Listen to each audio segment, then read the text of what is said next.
Hey guys, it's Thea. Welcome back to Garden Goddess Tarot, and welcome back to just a little monthly roundup of what's going on. And guys, it's spring, so there's finally going to be a mandatory garden update. It's about time. It's been months. I've just I don't want to say I've neglected it, the garden, but like I've been taking a much more hands-off, let nature run its course kind of approach to the garden the last, I don't know, since the fall. Just kind of let it grow, let it do its thing. Like I've put years of like intense effort into getting it set up, but I think it's important for me right now to just let the things grow that are in there, fill out, not pressure myself too much, and just kind of let it be.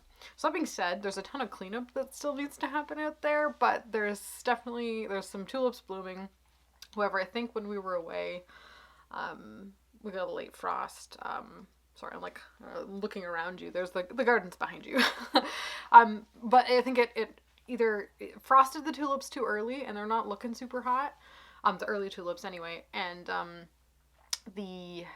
think the winter, it wasn't really cold this winter, which was great news for my roses and a lot of my herbs that survived that otherwise wouldn't have. But I think the tulips need a certain amount of cold, like a cold period, to form their bulbs properly, and it might have been not cold enough for them. So I don't know if I lost a bunch of my tulips this winter. I don't know. We'll see. We'll have to wait and see. But they're just, yeah, my really early ones, the angelique ones, the little angel ones that are like white and fluffy, they just didn't, they died. I'm not sure they died, but like the bulbs or the heads of the tulips just didn't form properly, and they're just not looking good. But hellebores look amazing. Daffodils as bright and sunny and trumpety as ever.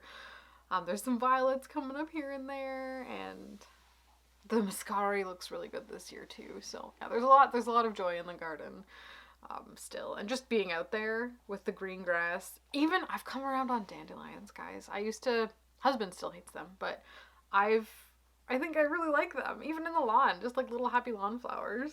Like I'm okay with them right now. I've let go of the need to fight them, so for now. When they get their little white puffy heads, they look a bit worse and scragglier, so maybe I'll just like them more then. But for right now, whatever. They're easy enough to pull out of the garden as weeds too when they see themselves there, so that's that. But I guess we'll keep it pretty tight in the garden update department. There's a lovely little bit of footage of just wandering around in the shed. Bit of incense lit in there just for fun. I love doing that. I'll go out into the shed when I'm having a garden day, and I'll just light a beautiful little pot of incense just to clear out that space and just kind of like welcome myself into the garden. Whatever. It's nice. I like it. Freaks Chris out when he sees smoke coming out of the shed, but that's okay. Yeah, so that's the garden for right now, and I'm excited to see how things grow and just enjoy it as it is without feeling the need to intervene in any like intensive way other than just like tending, right? I'm going to be tending the garden as opposed to like getting right in there and being controlling of it, you know? So anyway, a rambly mandatory garden update. Gratuitous flower porn. That's okay. That's what we're here for. We love it. In the tarot department, things have been kind of different. So as I mentioned, we were away. I went away for a week. It wasn't a fun trip. It was a work trip for a husband. I tagged along. And it was different. It was like being away from my space, my everything. I brought a good chunk of stuff with me, but it's in the environment with which I was, it was not the place to be practicing the way I generally do. So I kept the tarot pretty light and essential, shall we say. So I've been kind of away from my practice. So it's a bit of an opportunity for a practice reset as well now that I've come back. The last week or so since we got back, it was very much a non-week. Like even in my journal, I didn't do my day planner thing last week either. I was like, okay, just pause, reset, see how things are going. So we're just getting back into things now, which is interesting. I'm kind of emerging again. It was like a little like cool cocoony period where I could like figure out where my like wants, desires, where I could like see my goals through the murkiness of what was immediately in front of me and stuff. So anyway, that being said, the use of tarot lately has been kind of light and slow, as well as the acquisition of of tarot as well. So it's gonna, I'm worried this will be kind of light in what there is to talk about, but that being said, at the same time, I've been kind of taking my tarot practice, my spiritual practice, the thing that you do that makes the stuff happen.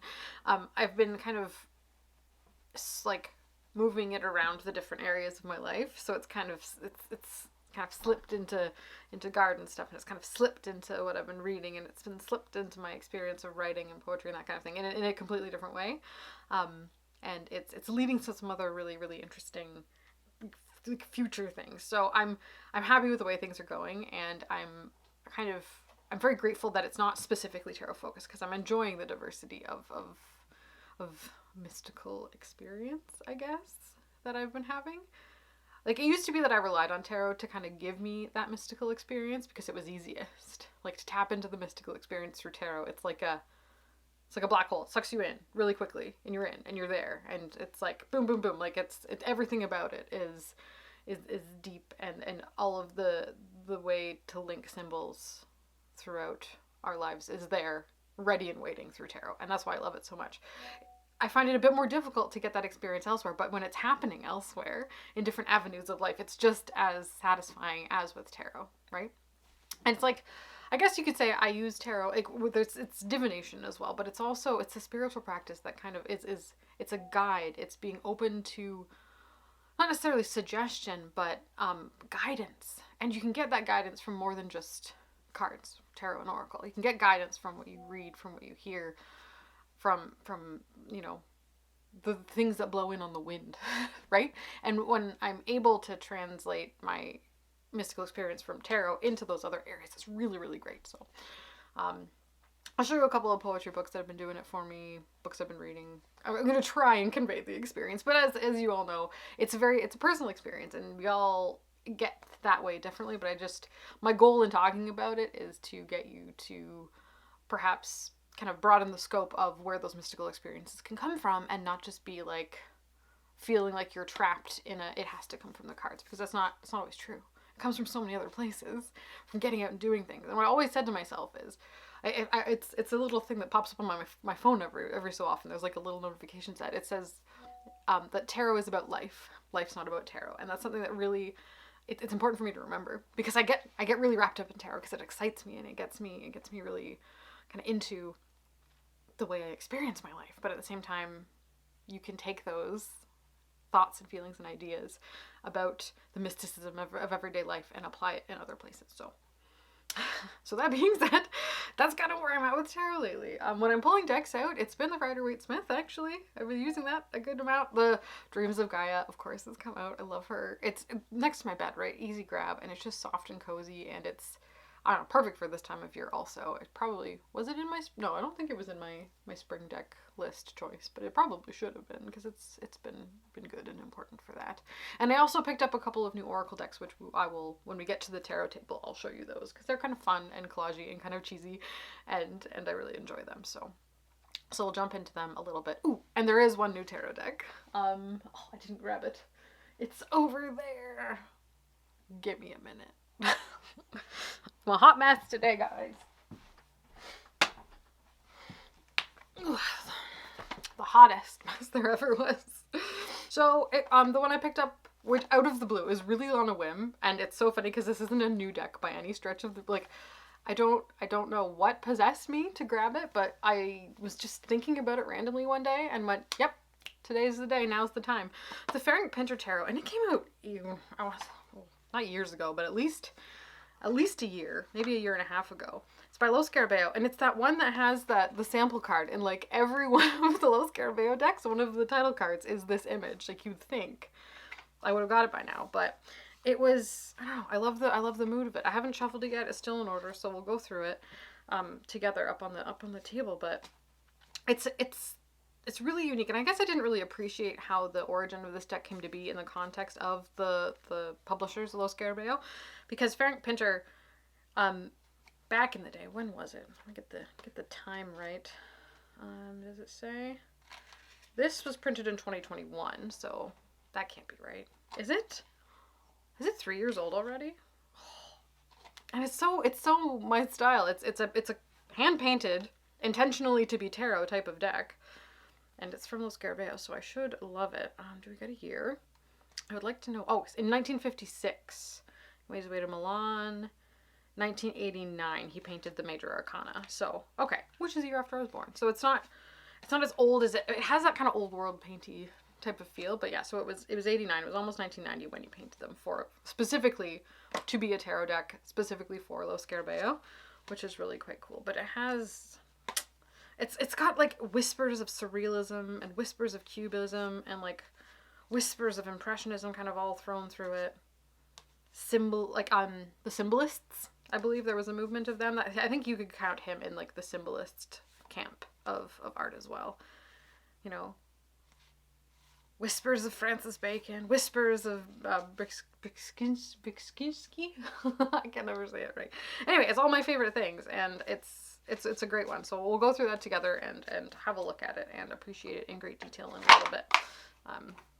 But that's one that I randomly picked up, and it's still wild to me that I never picked it up when it was new. But sometimes I'm weird about things and have to wait a little while until the time is right, and I think now is the right time for it, and I'm very much in that mood. It's funny. It's spring. It's bright. It's happy. It's beautiful. But I still the darkness, it creeps in.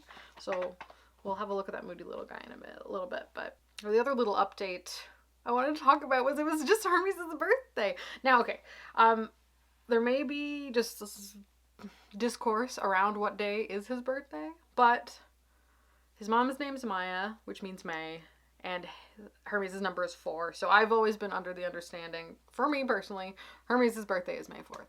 So it was just Hermes' birthday, and I made a point to celebrate in my own unique and wonderful way. Spent some time at the altar, had a chat, gave him a little gift. It was nice. And then I went out with husband, and he asked where we want to go for lunch. And there's a little restaurant called Saffron, which is perfect. And I'm like, that has to happen, right? We're going to go to Saffron for lunch for Hermes' birthday. Just to honor him. Take him for lunch, have a good time. Because saffron comes from crocus flowers, and crocus is a symbol associated with Hermes as well. So it's very active this time of year. It's perfect. Anyway, it made sense to me. I loved it. So we had some shawarma, and then the place we went to, Saffron, had freshly baked baklava, and I love baklava. A delicious Greek phyllo pastry delicacy made with honey and pistachios, and it's so wonderful. So I was like, obviously I would love a piece of their homemade baklava. So I got that. We went to the park with our takeout shawarma, and we sat by the lake and we ate it. And then by the time we got to dessert and I took a bite of my delicious baklava, I realized that it was flavored with orange blossom, and I just about cried.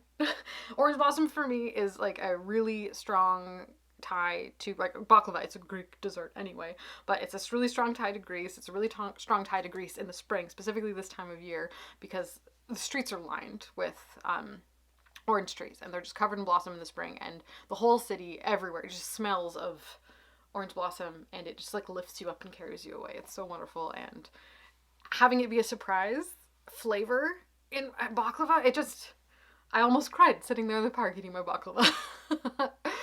So it was absolutely wonderful, and it's another tie for me specifically to Greece and my work with Hermes and all that fun stuff too. So it was just the wonderful little nod. It was like he was there with us having a great birthday, and I absolutely loved it. So even Chris was sitting there, and he was like, "This is the best baklava I've ever had," and I'm like, "It's because of the orange blossom." And it was incredible. So yeah, I was really enjoying that, and thus I've been whipped out a flower essence to kind of work with that a little bit more.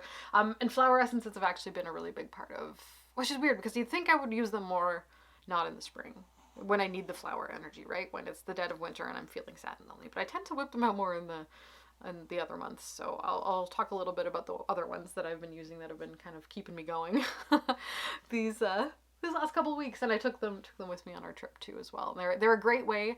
Flower essences are a great way to incorporate your practice without it being too intrusive to your daily life. Like just taking a couple drops of flower essence isn't like, people aren't as like weird and what are you doing when you've got that, than if you like whip out a tarot deck and pull some cards just out of the blue, or you set up a little travel altar or something like this. It's a little more discreet, which I enjoy. So I work with flower essence a lot, and they're quick, just do a couple, and then it's like literally a physical it's a very physical and grounded practice because you're consuming that connection to the plant. So, and it hits quick. So I love them. So we're going to talk a little bit about those, but the orange blossom one has been out and doing the good stuff. So that's super fun. Anyway, I bet you're sick of looking at my face at this point.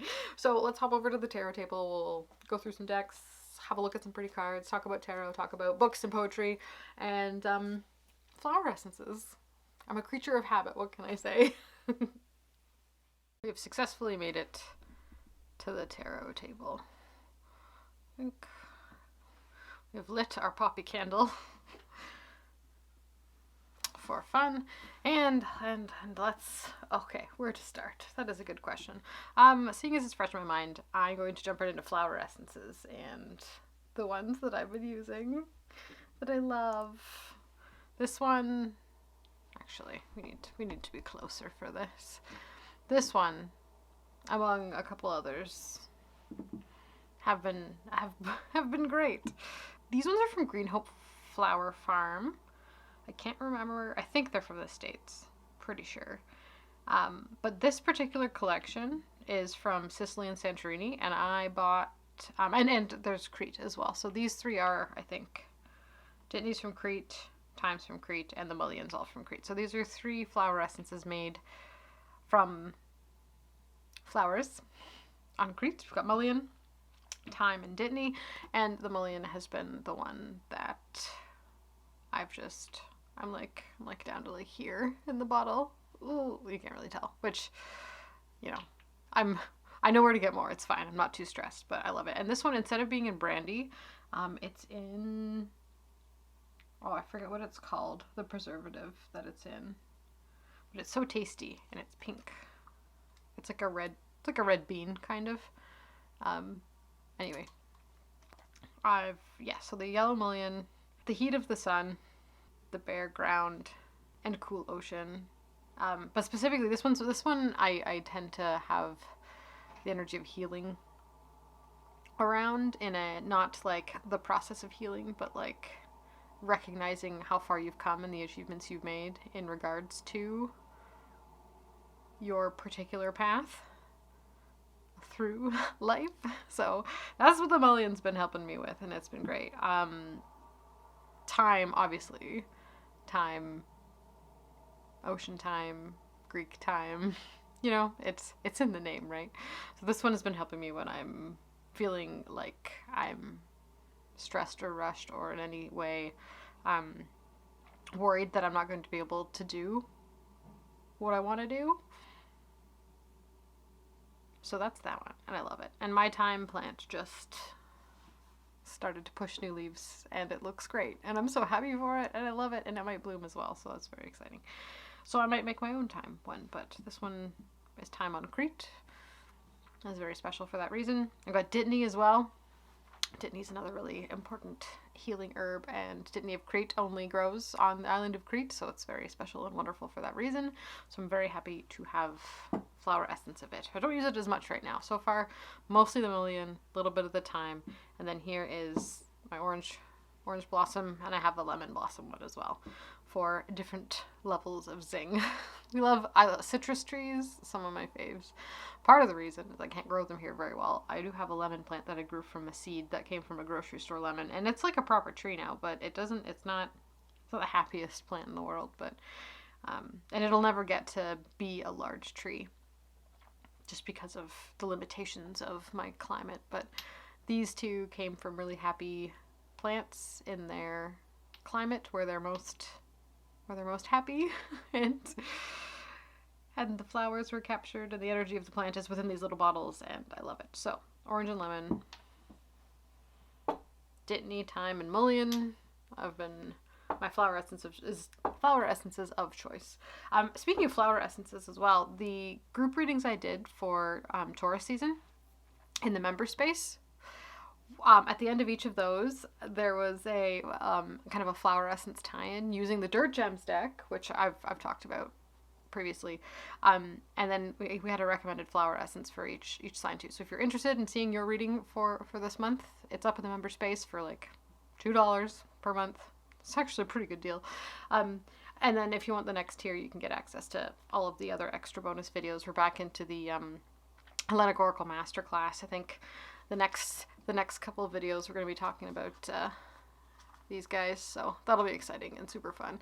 But you know, springtime and mythology just seem to fit really well with me. But specifically the monthly readings are in there if you're curious about kind of a month ahead forecast, or to going back and watching them retrospectively is really fun too. I tend to even go back to my own readings and use them. Just to kind of use them as a weather vane for my own life, which is actually quite handy and nice. But specifically what I mean is there was a flower essence tie-in for each of them, and I linked a flower essence down below of each of those readings for you if you wanted to kind of work with that energy as a supplement to your monthly reading, which was really fun, and I really enjoyed doing that this month for the member readings. So it's all down below if you're curious, and if you have any other questions, just send them in my direction. I can give you a hand. So let's do decks next. And I want to share the oracles. There's a whole video of speaking of the member space, there's a whole video in the second tier of me going and unboxing and going through both of these.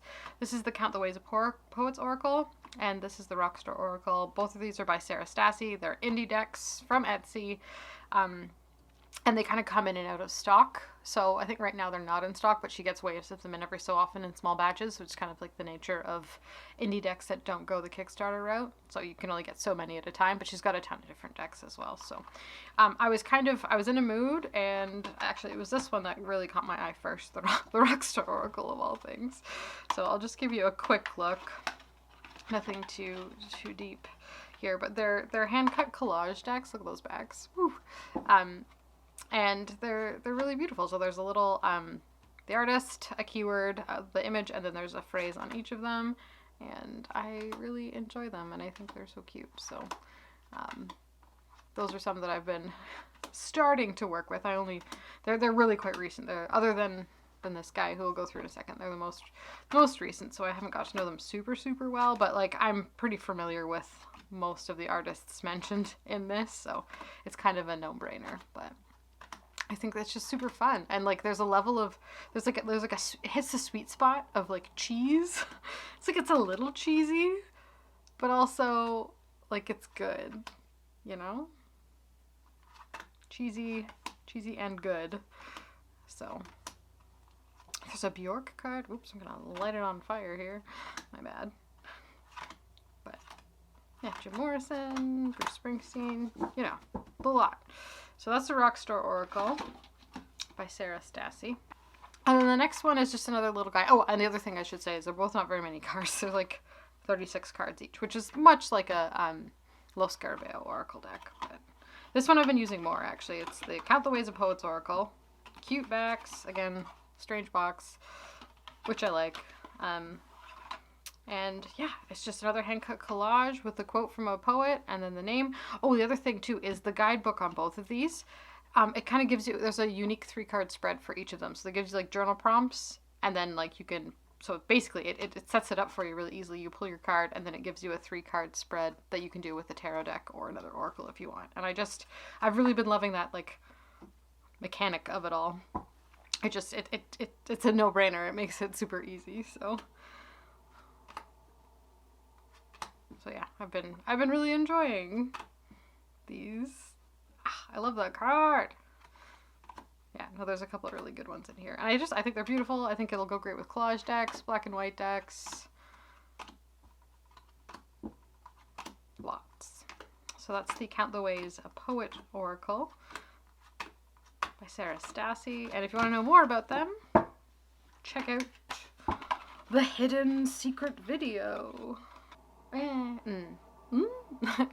Okay, let's have a look at Frank Pinter, because I want to go through this one with you guys together so I can give it a good shuffle, pull a little bit of an interview spread. So yeah, typical the kind of new way Los Scarbeos doing their boxes, which I'm coming around on. I used to kind of find it not as cool. Well, just the old talk boxes were fundamentally better, if you ask me. But I don't mind this as much, like the way they've done Murder of Crows and the Heaven and Earth Tarot. I'm coming around, but all that fun. I like the backs too. I'm usually not a fan of backs with words on them, but something about these ones, I don't know, I like them. I like them more in real life as well than on camera, because I've watched quite a few walkthroughs over the years that this has been around, apparently. And I was like, I'm not sold on the backs, but I actually kind of am in real life. So who'd have thought? So let's just go through and have a look. You can get a sense of the vibe. It's very RWS. Well, it's very tarot. It's it is what it is. The cards were painted specifically for a tarot deck. They're stylistic, but they do hold symbolism in a fun way. Like the use of color. I like the art style. I'm a sucker for it. It feels emotional. Like there's depth to the amount of the creator that went into it, you know? It's like a piece of their soul captured. I'm not sure how I feel about this Chariot card. I want to like it. I feel like I'll have to spend some time in the guidebook on this one. It's different. And I do like that as a strength card. Which is weird because I've seen it like it's almost I've seen it so many times I almost don't even it doesn't even really register. But I also really like this hermit as being like in a little hermitage or like a cave, and then there's like an airplane flying over the top. So it's like it's placing this deck in time is kind of difficult at first glance. Like this is very Dali, right? You get that surrealist kind of sense. I don't know, just so cool. Justice. It's almost got a little bit of that fountain tarot-ness about it, but like less Ayn Rand, a little bit more. What's the word? Subversive, maybe, shall we say, than the fountain tarot. I like that death card. Temperance. Yeah, I'm curious to get into the guidebook on it. The Devil. I should go quicker. The Tower. I like this star as well. I feel like, it would almost... Okay, this is me and my little Tree of Life brain, but I'm like, this would have made a really good High Priestess. Like, you know? If you know, you know. I feel like it would. And if she was like holding a pomegranate, or like the dress was the fabric, was the veil, and like she was in the dress, and then there was this like sliver of light in the middle. But as a star, it works really nicely too. But I feel like as a High Priestess, that would have been perfect. But who am I to say such outlandish things? Here's the moon. I like that too. Actually, do I cross-reference it? I feel like in the Surrealist Tarot, the moon's a butt also. Is that true? Did I just make up an untruth? This video's gonna be long. Sorry, guys. Oh, it's not. It helps me because it's right on the top here. Maybe I was just thinking of this one. Or is the Dali Tarot maybe? The moon's a butt? I think I've seen the moon as a butt before. What deck has the moon as a butt? If you know, please tell me. Like... This deck can't have been... Yeah, there it is. That's not a butt. It's pretty, though. Okay. I'm glad I sorted that out. Must just be this one. But, like, there's got to be another deck that has taken that route. You know? I really like the Sun card. I think, yeah, the Star, Moon, and Sun in this are really good. I like this a lot. It's almost more chariot-y than the Chariot. Judgment. Not mad. Does a trick. The world's nice too. I like the kind of phases of the moon or Earth. Is it Earth? Is it moon around her? Because if she's the Earth, then it's the moon. But at the same time, it's like, you know, our 4 dudes in the corner of the world card.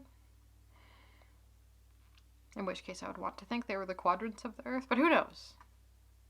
But she's very much with child and about to burst. I love that. Another butt. If you don't like butts, I guess this one's not for you. Ace of Cups. 2.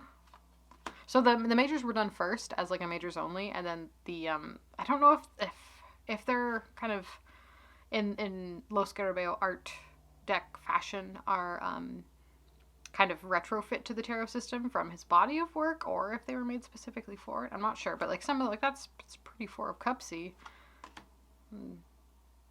But and it's just coincidence that human nature tends to reflect the themes of tarot pretty well in an artist's body of work. So I don't know. I'm not entirely sure.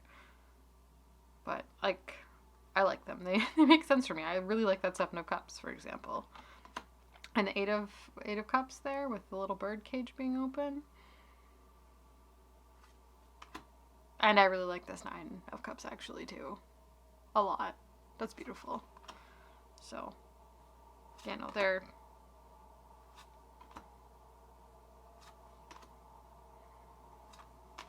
good, but it's like of a time. Like it's they're paintings of a time that it wasn't created in. You know? It's like it's muddling and confusing a little bit. Interesting too. Of Pentacles there. There's like a weird like control aspect to it. Oh.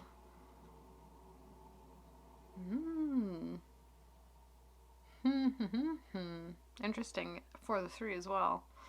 The 4. This reminds me, this is giving me like little like Van Gogh's hovel in France, that the room that he stayed in while he was in the south of France painting things. Just looks like it. The kind of the bare starkness of it all. But I mean, like things arise. Creativity blossoms in a sort of Spartan atmosphere, right? So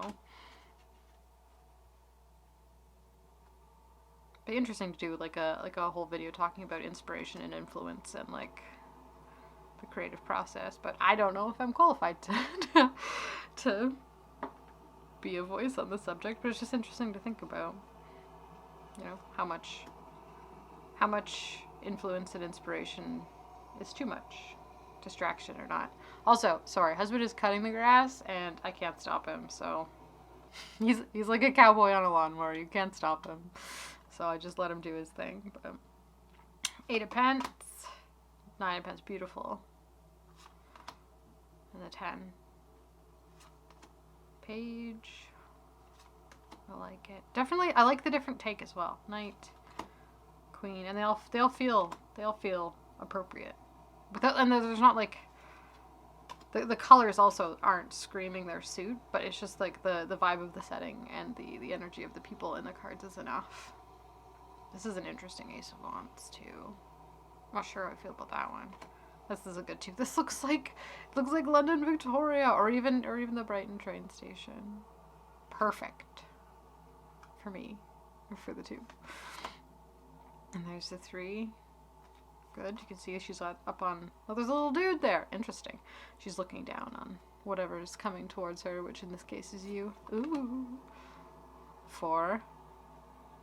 Everybody dressed up, gussied up for a celebration.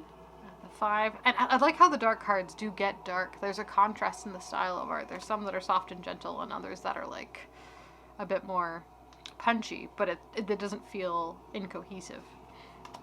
You know, I really like this. The 7 of Wands being my birth card. I really like this. I like this a lot. Like, there isn't specifically higher ground in this, but it's a face-off. You're coming up against something. There's nothing else around you but this other singular focus, whichever one is you're attempting to get past. It's just this card is really well done. I love that a lot. Props, because 7 of Wands don't usually get that kind of attention. The 8's pretty cute too, actually. I really like that. Ooh. They're simple but effective. The 9.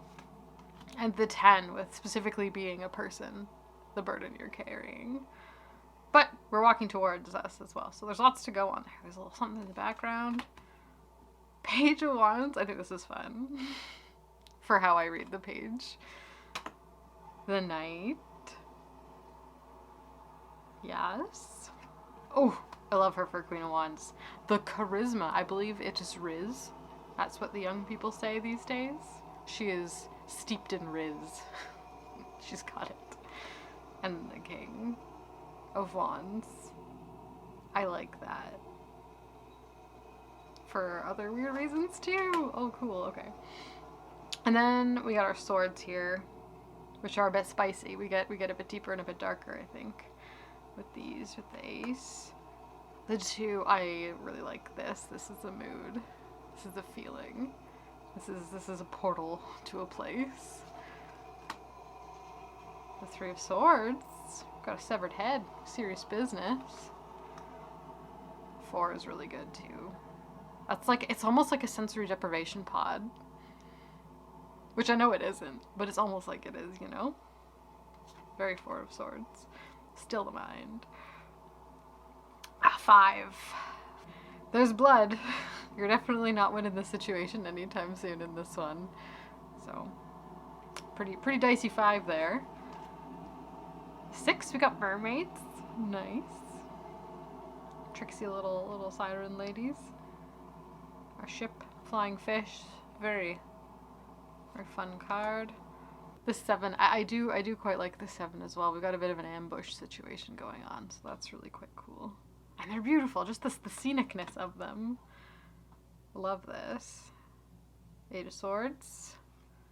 What's holding us back is, like, it feels like hands. We're being pulled back. We're being ripped away from where we're trying to go. But it's almost like it's a comfort in being held that way. Interesting. As opposed to, like, the swords being around the figure, blocking them in. It's, instead of being trapped, it's being grasped and held. And there's a real question about whether you accept that as help or you reject it and move forward on your own. Whether or not you can see. So anyway, very curious. Like that for the 8. You know, shortened force. Your force has been shortened. 9 of Swords. Extra ooky spooky. Their faces. Kind of creepy. The 10. I mean, that's pretty gnarly. I like that. I mean, I do. What can I say? Page of Swords. Very Joan of Arc, but it's a dude. But yeah, I like it. A great spot. Knight of Swords. The Queen.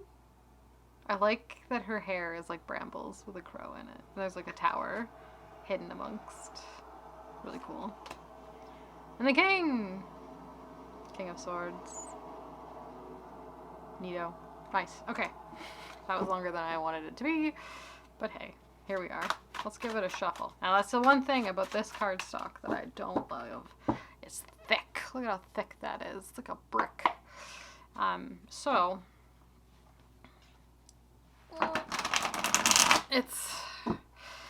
she needs broken in a little bit. But I think I can say, like with the Heaven and Earth and the Murder of Crows, they do break in, but it's side shuffling just as easier than the other way.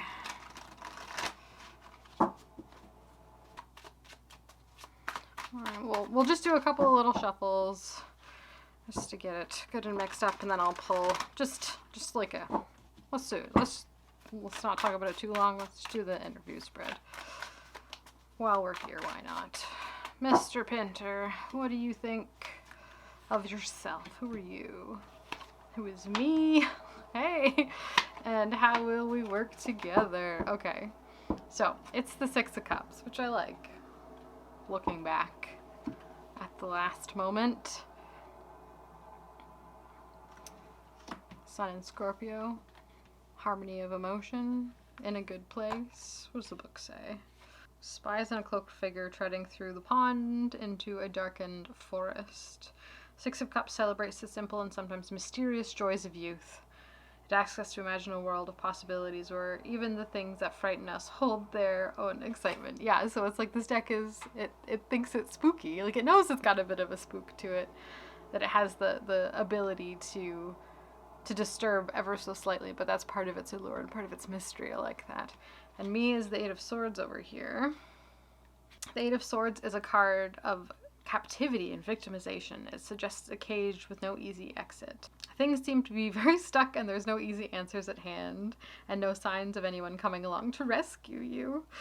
To make matters even more challenging, sudden moves or desperate acts are likely to cause harm rather than bring release. Breathe, center yourself, open your eyes, and take careful stock of the situation. Slow, deliberate, thoughtful steps will be what frees you of your predicament. Note the way her hand flexes in response to her current state. Yeah, so that was something that I really picked up on when I was first looking at too. It's like you're stuck, but it's like, are these hands helping you? Do you accept them? Do you reject them? It's something I'm gonna have to work on. But yeah, it's interesting that that one came up as for me. And then the chariot is how we're going to work together. Two men prepare the harness of a white horse to a massive chariot. Yes. It was interesting that this man is in white and this man is in black. I just noticed that right now, which is like our two horses from before. But let's see what it says. The chariot epitomizes power and movement. It represents outer victories and greater ascension. Things are on the move. Don't hold yourself back. This is the time to prove yourself and to shine. With strength of will, you can subdue any present chaos. Ride the storm and rise above the challenges you face, leaving them in the dust. Be tough. Push for what you desire. I'm like looking at them together. This card also suggests travel or a major change of scenery.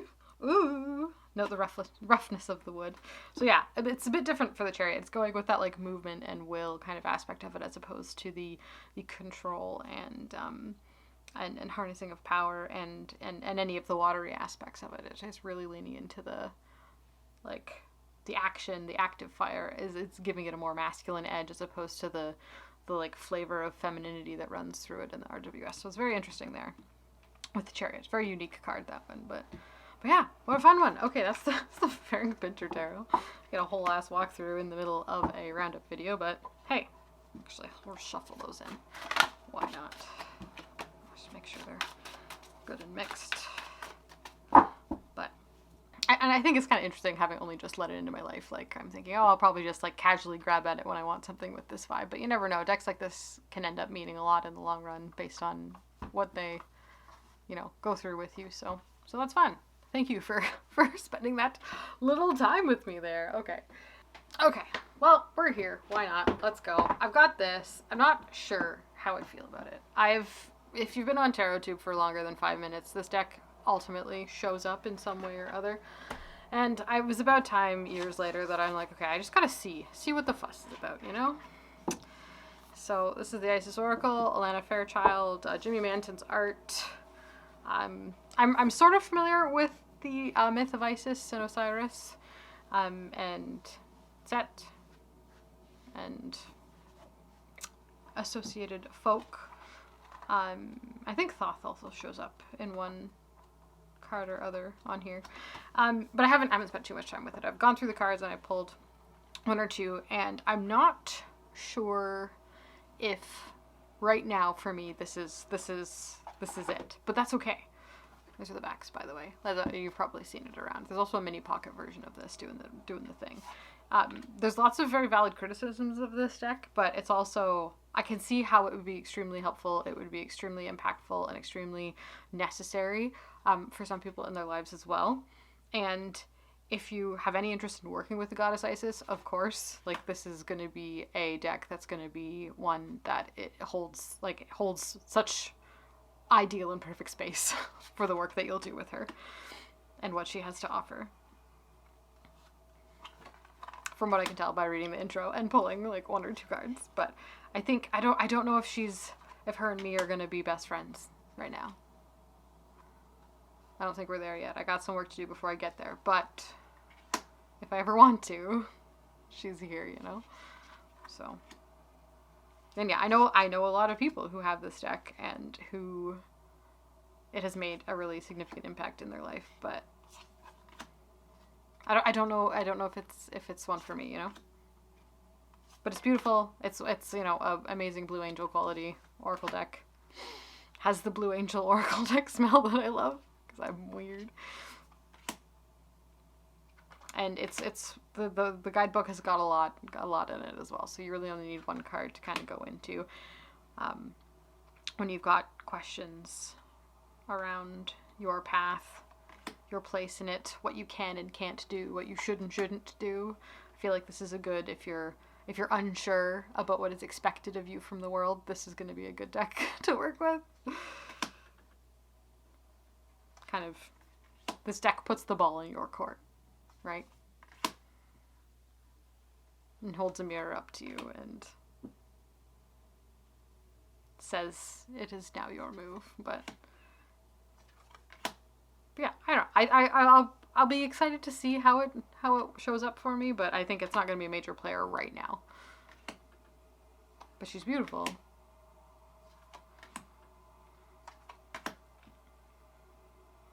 Very, very aesthetic as well. Like that.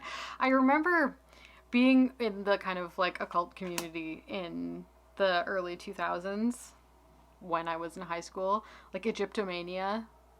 Not like a Victorian Egyptomania, but like the revival Egyptomania was really big. I don't know if it's even really officially gone away, but like decks like the Nefertari Tarot and the Egyptian Tarot, and there was an old...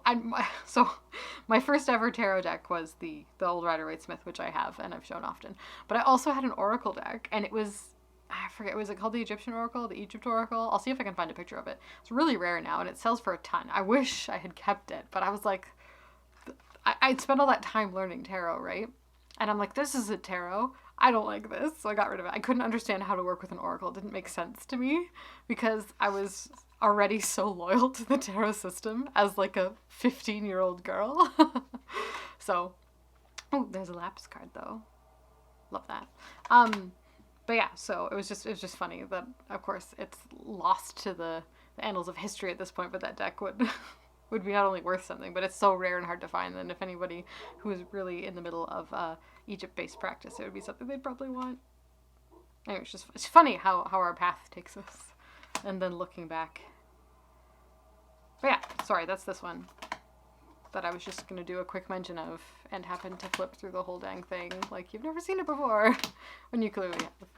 But yeah, Isis. A fun time. All right. Where's her hat?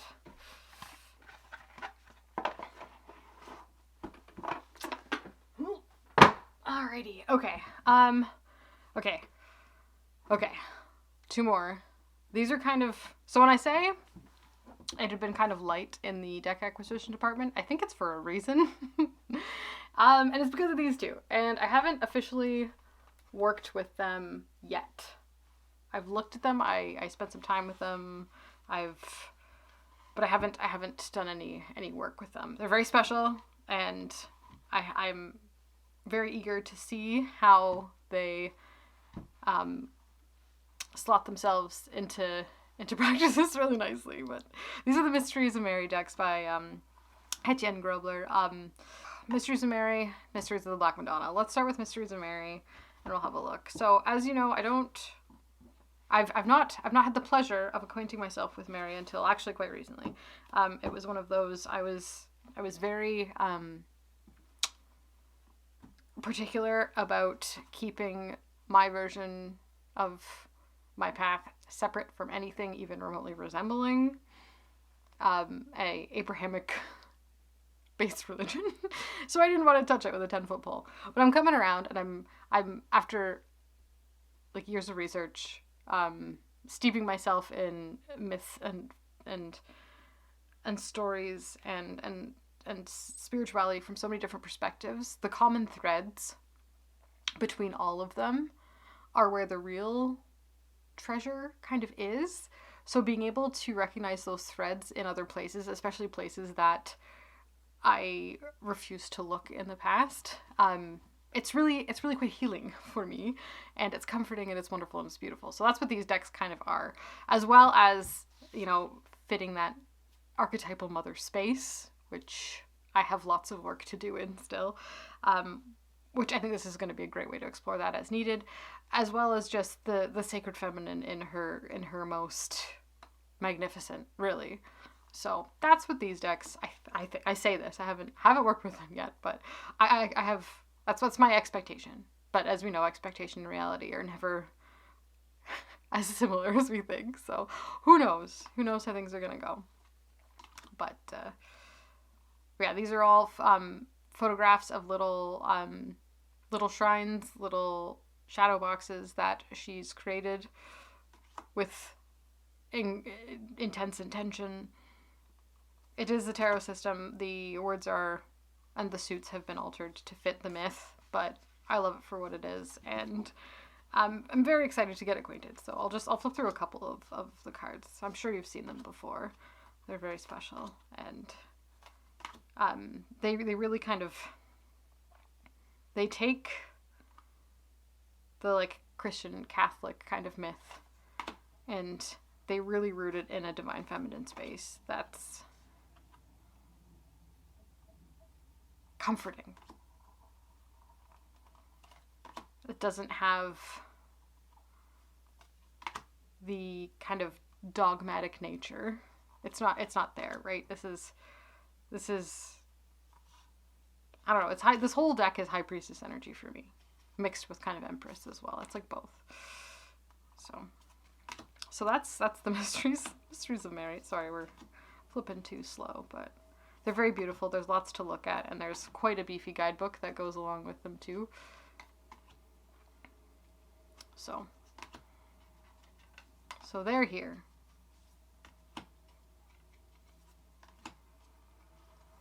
And I'm excited to get acquainted with her myth and see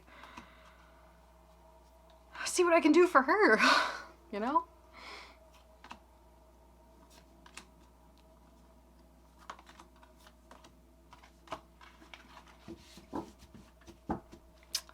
So that's Mysteries of Mary, and then the companion one, which I'm more drawn to, but I also want to get to know the first one a little bit more than the second one. Before we go any deeper, and this is the Mysteries of the Black Madonna. My title card's still there. Yeah, Hettienne Grobler. Amazing. There's the backs. Stunning backs. But yeah, again, similar idea, but this is kind of the dark feminine, the dark mother. As well as there's different figures that show up as well. Mary Magdalene is present, I believe, in a bunch of them. The child, the son, they're all kind of, everybody's present. I think even the father might be around somewhere. The forgotten father. Poor guy.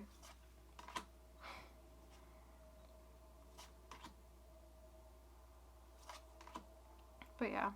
And it is still at its core a tarot as well. So in theory, it can be used comfortably as a tarot, but it is really its own thing. It tells its own story, and it's the kind of deck that will take attention and practice in both senses of the word, you know. And I will warn you, these are, if you're not drawn to them all along your own way, don't go out of your way looking for them. Sticker shock is a thing. So as I said, I got these two, and I've kind of been patient, like just kind of sitting with them, and I'll get around to getting to know them as I will. But it's kind of put the brakes on other areas for now, just because of their impact in the material sense. But yeah, beautiful. Beautiful take on Christian myth. And so special. And so she traveled to me. Both of these were in transit during Holy Week, which is perfect. I thought that worked out really well. It just felt nice, you know?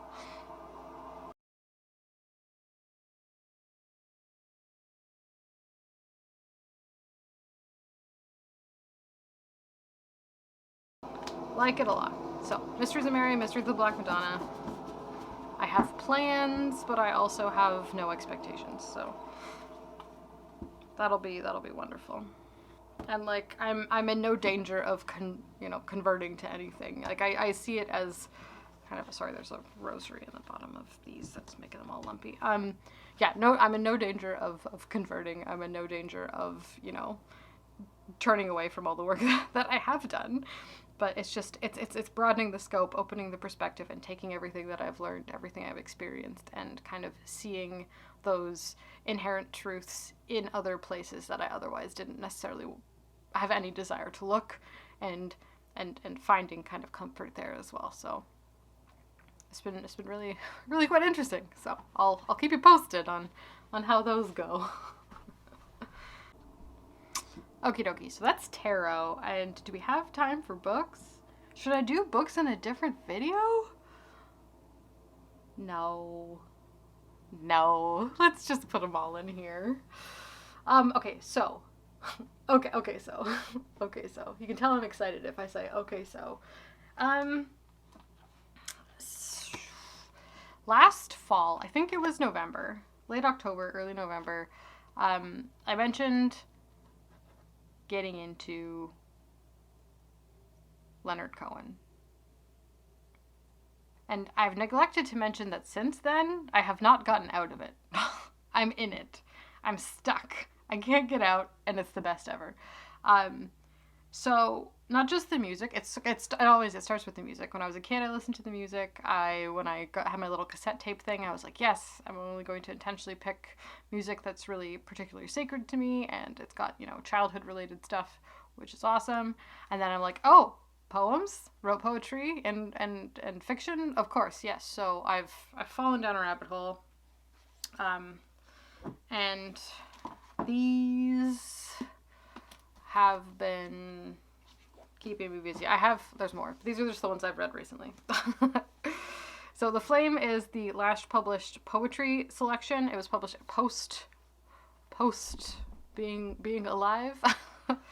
And there's a collection from notebooks as well as song lyrics and artwork from notebooks upon notebooks upon notebooks. And I love bibliomancying with these. These are my favorite to bibliomancy. His poetry is so prophetic. It works perfectly for bibliomancy, and it's like the universe is talking to me. I'm telling you. So, The Flame is fantastic. So good. Poems and selections from notebooks. I'm currently in the midst of Beautiful Losers and The Favorite Game. The Favorite Game is first. There's 2 books in this one. So I'm about that ways into The Favorite Game, and then we will move into Beautiful Losers. It's very, it's like the Canadian Catcher in the Rye, if that makes any sense, but without, it doesn't, I feel like the Catcher in the Rye has extremely, like, negative connotations to it. It's, like, pretentious. It's, like, just, like, awful pretentious kid just goes and is miserable for no good reason. It's different. It's got a different flavor about it. And it's like, especially the Favorite Game is very semi-autobiographical as well. I don't know. Maybe it's just I have a soft spot because of my slight obsession and the fact that I'm Canadian. But it does have it's very Canadian. So I've been really enjoying it. And it's not, if you find yourself on the more modest side, if someone has perhaps described you as prudish in your life, I really wouldn't recommend this. It's open. It's there.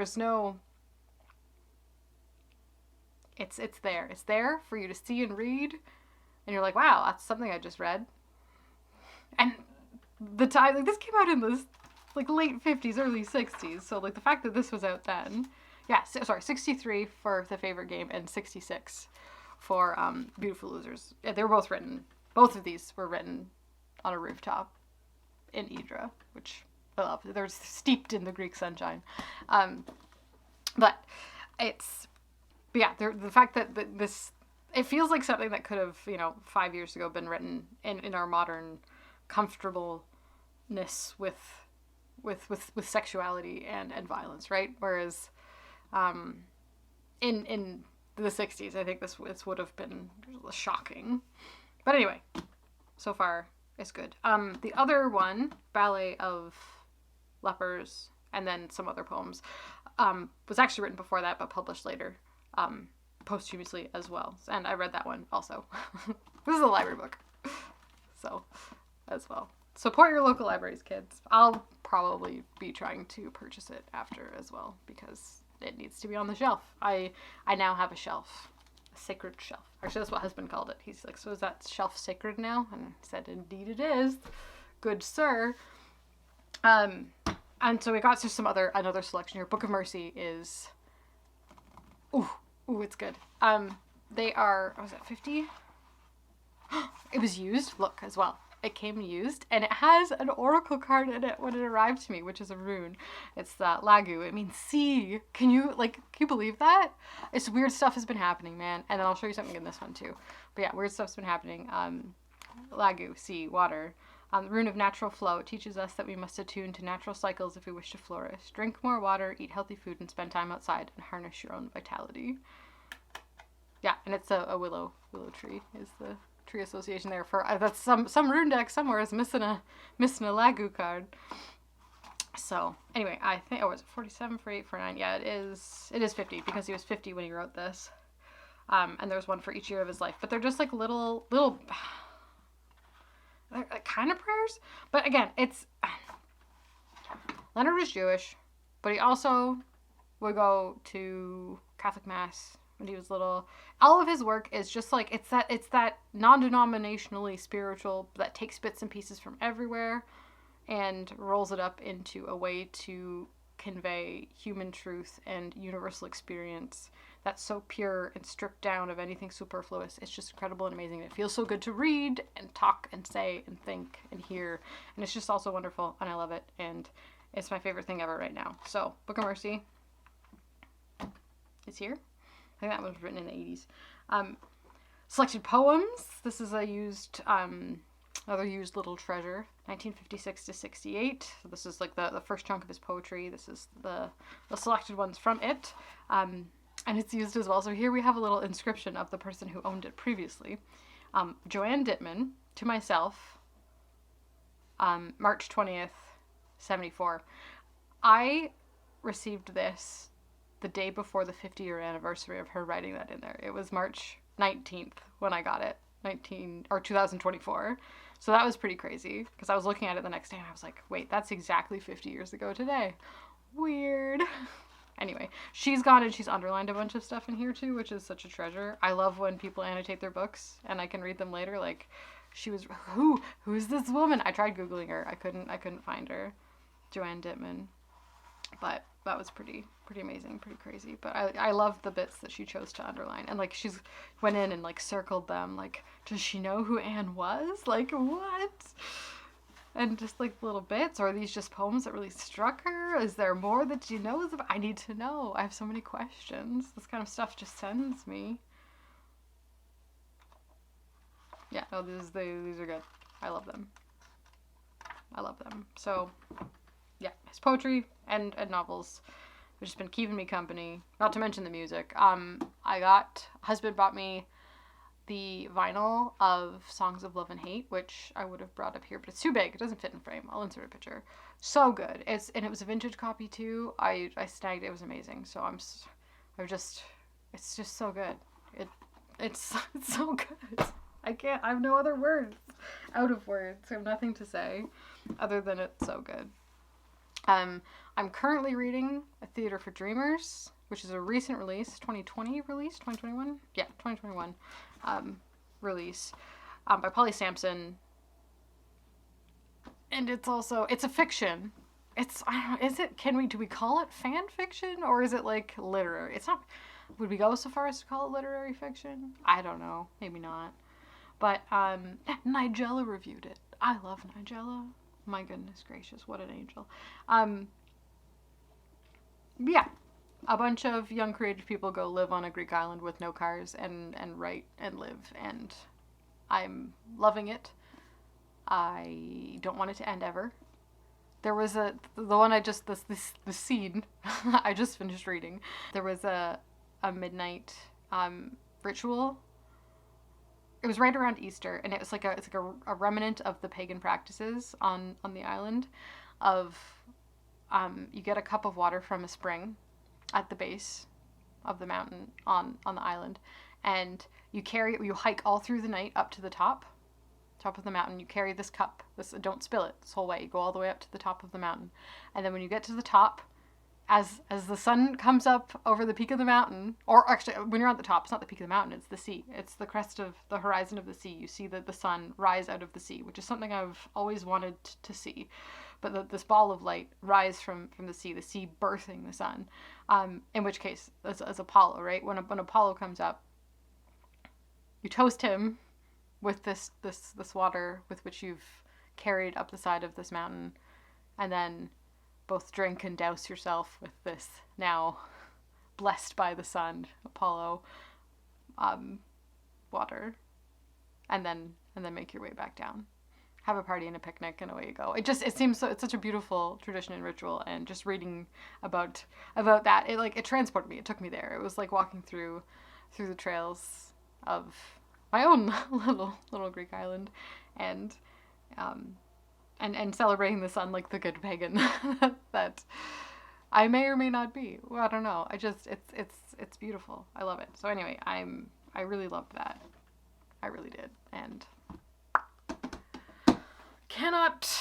I want to finish it, but I don't. It's like ripping me apart. I want to keep reading, but I also don't want it to be over, so I'm savoring it by not indulging, which is weird. It's very weird and very strange.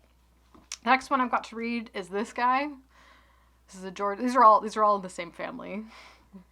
Family of books. They're all connected. They're all tied together by a common thread. This is a George Johnson book, and he is a character. He's a real person, but he's a character in the other one. He was married to Charmaine Clift, who is also an author, and I've just ordered her 2 books, which I'm going to read after this one, Peel Me Lotus and Mermaid Singing. I think that's what it's called. But this is Closer to the Sun, a modern novel about a group of talented expatriates seeking escape on an Aegean island. And I think this one, it changes things a little bit, but it has the same, and look, okay, does anyone know? This one is inscribed, because I bought this used, obviously, as well. It's not new. I wouldn't say it's old. When was this one published? 1960, this book is. Jean Johnston is George Johnston? Jean Johnston. Is that a coincidence? I don't know. For the way things have been going for me lately, I don't know. But I'm excited to get in and read this one as well. And this one is definitely more of a literary fiction perspective, but still narrative. So I'm excited to read that one, as well as some of his other books and his wife's when they get here, and compare and contrast and just steep myself in the energy of it all. There he is, George. Australian. Him and Charmaine were both Australian. Was in Tibet for a while too. Correspondent for the United States Forces. Went to Greece to write. It's a great place to write. Highly recommend it. And his home is now in the Greek island of Idra, where the above photograph of Mr. Johnson was taken. He lives there with his wife, Charmaine Clift, as I said, and their 3 children. Oh, 4 of his novels have been written under a pseudonym. What are those? Though not autobiographical, it is naturally the fruit of the experience of some 6 years living on Greek islands as an expatriate freelance. So, it's the dream, right? It's the dream. So anyway, that's that one. So I'm excited. I just want to read them all. I just want to be mentally transported to islands surrounded by sea and sun and rock and tree, and just that's what I've been doing lately. So I hope that's not been oversharing by too much, but yeah, that's so you can see how, like, I don't know, like the threads of the universe tying things together and holding me together like a little, like, I don't know, like a crocheted animal at this point. It's like, I don't know. It's just wild weaving everything together and seeing what happens, and then like using these connections to propel my decisions and what I do going forward. So anyway, yes. So anyway, there you have it. I guess that's been the month, the last little while. More than a month. I can't remember the last time I did a proper tarot roundup video, but it's just been awesome, and it's been fun, and I can't wait to get up to more adventures and, you know, take life by the seat of the pants and do more things and take my spiritual practice out into the world and make spontaneous and crazy decisions and go places and do things. So that's the place I've been sitting in right now. I just need to smash through the obstacles immediately in my path. But what is Taurus season for if not smashing through obstacles, right? Aries season, Taurus season. Smash. So yeah, I'll keep you posted. And of course, in the member space, we get all the extra gritty, grimy details. Adventure videos get put up there first. Actually, there's an eclipse vlog if you're interested in seeing what I got up to during the eclipse, because that was a pretty big deal and a thing that happened in the last little month, on top of all the other stuff. So if you want to see some pretty cool footage of the total solar eclipse, That was last month. Definitely go check that out. I will. It's down below if you want to see. But basically, yeah, as future directions go, little intimate adventures are all gonna go there for you, as well as the readings and the bonus personal practice content. So yeah, no, it's crazy so much. But anywho, I hope you guys are doing great, and if you made it all the way to the end, you're a champion and a hero. I appreciate you greatly, because I don't know if I would have stuck around through all that. But anyway, thank you so much for being here. It means the world, as always. Let me know if you have any questions down below.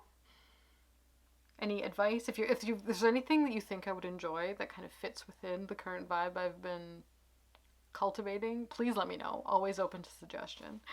Um, and just want to hear about new ways to experience the same perspectives and different perspectives. So yeah. Anyway, I will see all you fine people in my next video.